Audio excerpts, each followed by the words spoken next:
Chlorine is a group 7 element. We see that it is under group 7, under row 3. So it's actually filling electrons as well in the third shell. So that's a total of 7 valence electrons around the chlorine atom, 1 valent electron. The electron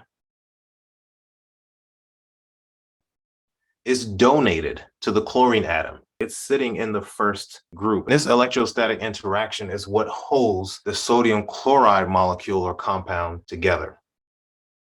Okay, this is incorrect. Do not draw a Lewis structure like this when you are dealing with a metal and a non-metal. So if I look at row 2, I have the 2s1, the 2s2. That's a collection for the s orbital of 2 valent electrons that's required to fill that 2s orbital. Then look at the p orbital. There's 6 valent electrons to fill that orbital. So if I take the combination of the 2 electrons from the 2s orbital and the 6 electrons from the 2p orbital, well, I get a total of 8 electrons.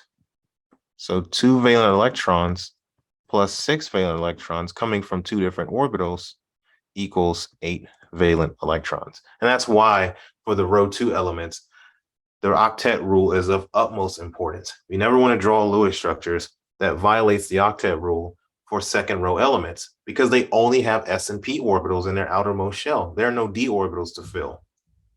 And so fulfilling the octet for the second row elements will be very important. Okay, so let's look at a little bit of background information on the octet rule and why is it so important. So the octet rule manifested some discussions about bonding, and a scientist, an American scientist by the name of Gilbert N. Lewis, was the one that rationalized or became the first to describe the significance of the outermost shell of electrons.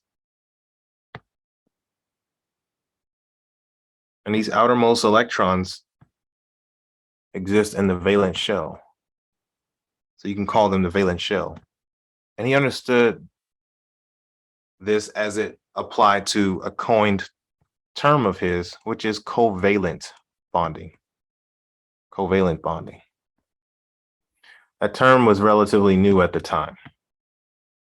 It was very well understood that ionic bonding could occur. Metals donate electrons to become ions, cations. Non-metals would accept electrons to become anions. The electrostatic interaction between cations and anions gives rise to the attractive force between opposite charges, and then we call that ionic bonding. But this terminology eventually evolved over time, or once Gilbert N. Lewis realized sometimes electrons between 2 different atoms can cooperate with one another. Sharing of valence shell electrons to increase stability. So that was a goal there. And if we kind of dissect this term here, what do I mean when I say terminology? If we dissect this term here, we eventually took this relationship of cooperative sharing of valence shell electrons. They're cooperating with each other. And so the co and cooperative and the valent eventually became covalent. Let's look at another problem, HNO3. So we have hydrogen, nitrogen, and oxygen, 1 valent electron for hydrogen, 5 valent electrons for nitrogen, 6 valence electrons for oxygen. Valent electrons, if I do the math on that, 3 times 6 is 18. 18 plus 5 is 23, plus 1 is 24 valent electrons. So central atom is the less electronegative atom,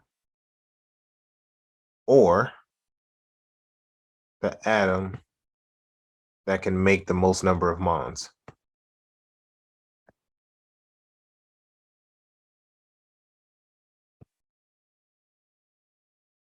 So we're just going to have nitrogen as our central element.